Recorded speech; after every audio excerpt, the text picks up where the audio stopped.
여러분 안녕하십니까, 션입니다. 오늘은 지난 시간에 이어서 콜레스테롤에 관한 이야기를 하는데, 특히 이제 콜레스테롤 약에 대해서, 콜레스테롤 약이 어떤 거고 또 어떤 부작용이 있는지 이제 그런 것을 중심으로 해서 알아보겠습니다. 그런데 이 콜레스테롤이 말이죠, 왜 이렇게 막 무섭게 사람들이 생각하게 됐냐면, 아까도 조금 설명을 드렸지만 사실은 1960년대에 미국 심장협회가 이 콜레스테롤 고정 위험 물질로 구분을 했어요. 근데 그게 뭐냐면, 얘가 있으면 사람의 생명에 위험해요. 그렇게 이제 얘기를 하니까 이제 의학계에서, 특히 제약업체들이 이 콜레스테롤 없애면은 돈 되겠구나, 이렇게 해서 연구를 시작한 거죠. 그래서 1980년대에 스테틴 계열의 약물이 나왔는데, 이게 임상적으로 이렇게 먹고 나서 피 검사를 하면 콜레스테롤 수치를 떨어뜨리는 거는 맞아요. 맞는데, 그럼 어떻게 떨어뜨리냐면요, 콜레스테롤은 85%가 간에서 만들고 나머지 15% 정도만 우리가 음식물에서 이제 섭취한 거를 흡수해서 사용하게 되는데요. 이 스테틴이라는 약물이 무슨 짓을 하냐면, 우리 간에서 콜레스테롤을 만드는, LDL을 만드는 효소가 있어요. 그게 이제 HMG CoA라는 그 환원 효소가 있는데, 이 효소를 불락시키는 거예요. 쉽게 얘기해서 이 효소가 못 움직이게 딱 그렇게 자르는 거죠. 자르면 이 효소가 시그널을 줘서 콜레스테롤을 만들 거 아니에요? 그러면 예를 들어서, 자, 이거는 콜레스테롤이라고 치자고요. 그러면 시그널을 줘서 콜레스테롤을 만드는데, 얘를 잘랐어요. 근데 콜레스테롤 만들 때 같이 한쪽에서 만드는 게 뭐냐면 코큐텐이에요. 여러분들 코큐텐 말은 들어보셨을까요? 그죠? 코큐텐은 항산화 물질로 이제 혈관을 깨끗하게 해주는 거예요. 그러니까 무슨 얘기냐면, 이제 하느님이 이 콜레스테롤 만들 때 코큐텐까지 만들어서 이 콜레스테롤이 이제 그 혈관을 땜질하고, 코큐텐은 혈관을 잘 깨끗하게 해주게, 그렇게 만들어져 있던 거죠, 원래는. 그런데 사람이 어떻게 했냐면, 이 얘를 만드는 그 효소를 못 움직이게 잘라버린 거예요. 그러니까 콜레스테롤도 못 만들고 코큐텐도 못 만드는 거예요. 그래서 의사분들 중에는 콜레스테롤 약을 줄 때 코큐텐 같이 처방해요. 그 말은 무슨 말이에요? 의사들이 알고 있다는 거죠. 이 콜레스테롤 약을 먹으면 콜레스테롤만 안 나오는 게 아니고 코큐텐도 안 나온다는 걸 알고 있는 거예요. 콜레스테롤 약의 부작용이 그것만 있을까요? 아닙니다. 그게 굉장히 많은데요. 우선 이제 코큐텐이 안 나와서 혈관 건강에 문제가 생긴다는 거는 뭐 이렇게 얘기를 했고요. 그 다음에 이제 뭐 여러 군데 자료가 있긴 한데, 제가 메이오 클리닉이라고 미국에서 굉장히 유명한 그 연구기관이 있는데, 이 연구기관에서 제가 그 스테틴계 약물의 부작용에 대한 걸 좀 찾아봤습니다. 이 첫 번째로 여기서 지적하는 첫 번째 부작용은 근육통하고 근육 손상이라고 그래요. 그러니까 무슨 말이냐면, 아까 말했을 때 이 콜레스테롤이 그 세포, 근육세포, 그 다음에 신경세포의 막을 형성하는 물질이에요. 근데 이제 얘가 없으면 얘를 안 만들게 하는 거잖아요. 이 콜레스테롤 약이. 이제 이 약이 어떤 부작용을 이렇게 하냐면, 그냥 마일드하게는 간혹 이렇게 근육통을 느끼게 하는 그런 정도지만, 심각하게는 생활이 불편할 정도로 근육통에 시달릴 수도 있고요. 또 아주 더 심각하게는 렙도미얼리시스라는 그 근육이 녹는 병에 걸리게 돼요. 그래서 이 병에 걸리면 심각한 근육통은 기본이고, 이제 간 손상, 그 다음에 그 횡문근이 용해된다고 그래요. 그 근육이 녹는 거예요. 그러니까 그런 게 걸릴 수가 있다고 하고요. 그 다음에 이제 간 손상이 생기죠. 왜냐하면 생각해 보세요. 하느님이 간한테 콜레스테롤 만들으라고 해줬는데, 그걸 강제로 못하게 하니까 뭐 간이 편할 수가 없겠죠. 근데 왜 그렇게 되냐면, 이 HMG CoA라는 그 환원 효소, 그것을 못 쓰게 만들어 버리면 간에 염증을 유발하는 효소가 또 활성화되는 거예요. 그래서 이 스테틴계의 그 콜레스테롤 약을 먹게 되면 의사분들이 정기적으로 피 검사를 하라고 그러시죠. 왜냐하면 간이 얼마나 망가졌는지 보려 그러는 거예요. 그러니까 이것도 의사들이 부작용 알고 있다는 거죠. 그 다음에 이제 이런 그 간 손상 스테틴 약물을 먹었을 때 내가 혹시 뭐 이런 간 손상이 있을 수 하고 의심할 수 있는 그런 상황은 어떤 거냐면 이제 피로감을 막 심하게 느낀다든지, 너 괜찮았는데 이 스테틴 콜레스테롤 약 먹고 피로하다든지 뭔가 무기력하다든지 식욕이 없다든지 그 상복부 그 배 위쪽에 통증이 있다든지 소변이 굉장히 진하게 나온다든지 그 다음에 이제 눈 같은데 피부 같은 게 이제 노란색 황달 증세가 있다든지 이러면은 이제 의사를 찾아가서 피 검사를 빨리 해보셔야 돼요. 혹시 간 기능이 많이 저하되지 않았는지. 이 콜레스테롤 약을 먹으면 아무 상관이 없을 것 같은 이제 혈당이 올라가요. 그래서 이게 이제 진행이 되다가 처음에는 혈당이 올라가는 정도로 해서 그치는 게 아니고 이제 2형 당뇨병까지 발전하는 거죠. 그래서 그 FDA가 이 스테틴 계열 약물의 포장지에다가 이 혈당이나 제2 당뇨병의 위험이 있습니다 하고 적으라고 워닝 사인을 하라고 그렇게 아예 레귤레이트 하고 있어요. 규정을 해놓고 있어요. 근데 제가 알기로는 뭐 의사분들이 그런 데까지 얘기해 주는 것 같지 않아요. 그리고 이제 다음은 뇌신경계 부작용이에요. 무슨 말이냐면 아까 말씀드렸지만 우리 뇌의 60%가 콜레스테롤로 구성되어 있어요.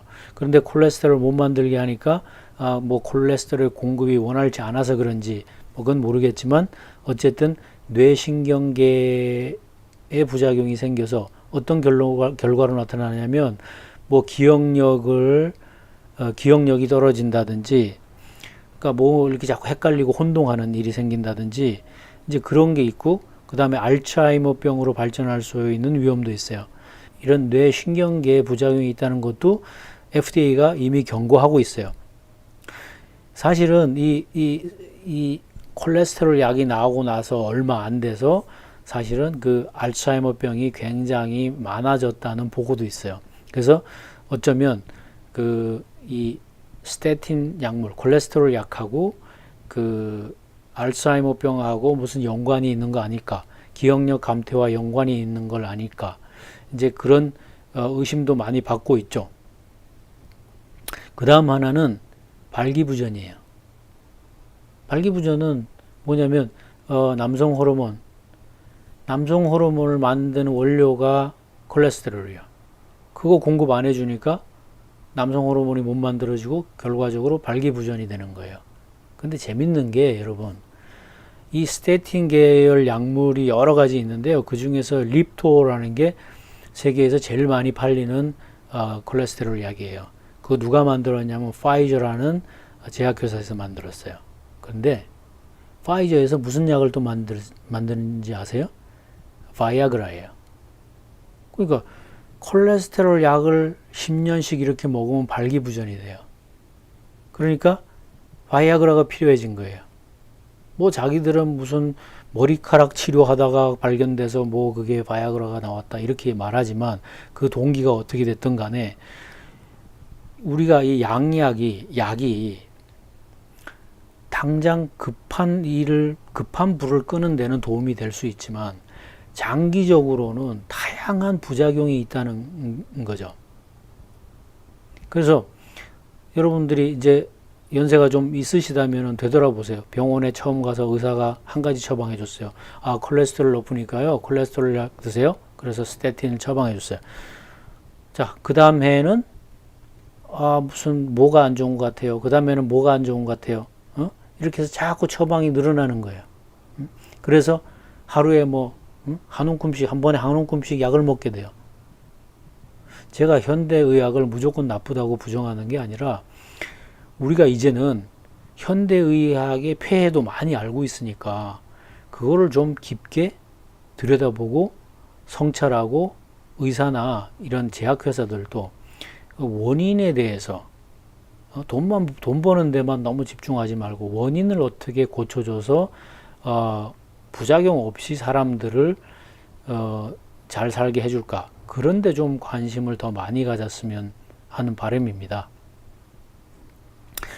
근데 뭐 파이저 얘기가 나왔으니까 얘기인데 지금 그 파이저에서 만드는 그 콜레스테롤 약 립토라는 콜레스테롤 약이 지난 14년 반 동안에요.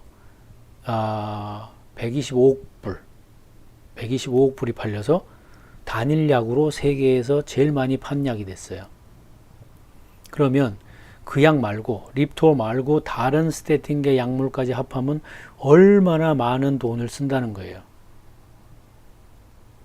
자, 결국은 이런 그 글로벌 제약회사들하고 뭐 현대 의료계하고 굉장히 밀접한 관계를 가지고 있다고 하는 거죠.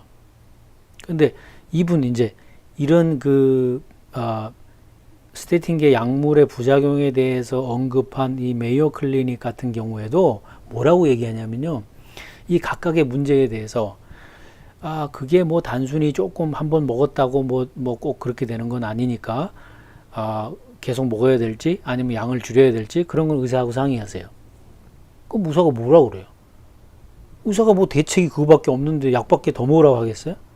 그러니까 이런 식으로 서로 피하는 거예요. 모든 약은 의사와 약사에게 물어보세요. 의사와 약사는 답이 똑같아 맨날. 물론 이제 많은 의사분들 중에서도 이런 자연치유에 대해서 중요하게 생각하고 그런 부분으로 연구하시는 분들도 많이 있지만은 아니신 분도 많이 있어요. 뭐 아닌 이유는 바빠서도 그럴 수 있고 뭐 돈 때문에 그럴 수도 있고 여러 가지 이유가 있지만 저는 이제 현대의학이 좀 반성할 때가 됐다. 왜? 이만큼 발전했으니까 그 부작용도 많이 아니까 그런 부작용을 좀 우리가 거슬러서 리버스해서 되돌릴 수 있는 부작용이 아니고 정상적인 방법으로 되돌릴 수 있는 이제 그런 게 좀 됐으면 싶다 그렇게 생각을 합니다. 그 다음에 이제 그 메이오 클리닉에서 이 스테틴 약물이 부작용이 더 많을 수 있는 사람의 리스트를 줬는데요. 거기 보면 이제 콜레스테롤 낮추기 위해서 콜레스테롤 이거 먹어서 잘 안 낮아지니까 또 다른 거 주고 해서 여러 가지 콜레스테롤 약을 동시에 먹는 사람들. 그 다음에 체구가 작은 사람, 사이즈 작은 사람. 그 다음에 여자들. 그 다음에 신장이나 간 질환, 신장 그러니까 그 콩팥하고 간에 병이 있는 사람들. 그 다음에 술 많이 드시는 분들. 이런 분들은 이런 콜레스테롤 약하고 이런 걸 같이 많이 하면 이제 앞에 얘기했던 그런 다양한 부작용에 걸릴 수 있다. 그렇게 이제 얘기를 하네요. 그 다음에 이제 좀 재밌는 게 하나 더 있는데 이런 그 콜레스테롤 약하고 충돌이 있을 수 있는 것들 이제 그런 것도 리스트가 있는데요. 여러분들이 자몽이라는 과일 아시죠? 이렇게 큰 귤같이 생긴 이렇게 큰 거, 속이 약간 펄플 색깔 비슷한 거 있죠? 그거 그레이프 프루트이라 그러는데 그 안에는 이 스테틴 약물을 그냥 해독시켜 버려요. 이 효과 없게 만들어요. 이제 그런 성분이 들어서 이제 이 꼭 스테틴 약을 드셔야 되는 분들, 콜레스테롤 약을 꼭 드셔야 되는 분은 자몽하고 같이 드시면 안 돼요. 그러니까 콜레스테롤 약을 드실 때는 자몽을 안 드시는 게 필요하고요. 그 다음에 그 심장 부정맥이 있어서 그 아미노데론이라는 약물 이제 그런 걸 복용하시는 분이 이 콜레스테롤 약을 같이 복용했을 때 그런 부작용을 더 많이 겪을 수 있다는 거고요. 그 다음에 콜레스테롤 약 중에 그 절미브로질이라는 계통의 약이 있나 봐요. 그래서 그런 거랑 같이 또 복용하는 경우에도 문제가 있고, 그 다음에 단백질 분해 효소 프로티아제라고 하는 거 있죠. 그 단백질 분해 효소를 억제하는 약을 복용하시는 분. 그 다음에 항생제나 항진균제를 복용하시는 분이 이 콜레스테롤 약을 함께 먹었을 때, 그 다음에 이제 그 콜레스테롤 약을 먹으면서 평소에 하는 운동보다 굉장히 과한 양으로 운동을 하는 경우에, 그렇게 되면 그 근육과 관련돼서 근육통이라든지 뭐 심하면 근육이 녹는 병에 걸릴 수도 있다고 하니까, 여러분들이 이제 그 콜레스테롤 약을 먹을 때는 자몽하고 먹지 말자. 그 다음에 심장 부정맥 약을 먹는 분은 의사하고 이거 같이 먹어도 되는지 좀 상의를 했으면 좋겠다. 그리고 단백질 분해 효소 억제제를 복용하시는 분, 그 다음에 항생제나 항진균제를 복용하시는 분들, 그 다음에 면역 억제제를 복용하시는 분들, 뭐 이런 분들은 콜레스테롤 약을 함께 복용해도 되는지 의사들하고 진지하게 상의를 해 보시기 바랍니다. 자, 지금까지는 우리가 콜레스테롤 약에 대한 거를 좀 알아봤고요. 또 그 부작용이 어떤 건지 뭐 그런 걸 알아봤는데, 그 다음 시간에는 우리가 보통 콜레스테롤과 관련해서 음식이나 뭐 이런 것들에 대한 궁금증, 그리고 어떤 걸 먹으면 좋을지, 어떻게 하면 콜레스테롤을 약 안 먹고 잘 관리할 수 있을지, 이런 것들을 좀 알아보기로 하죠. 그럼 오늘 콜레스테롤 이야기는 여기까지고요. 여러분들 건강하시고 다음 시간에 뵙겠습니다. 안녕히 계세요.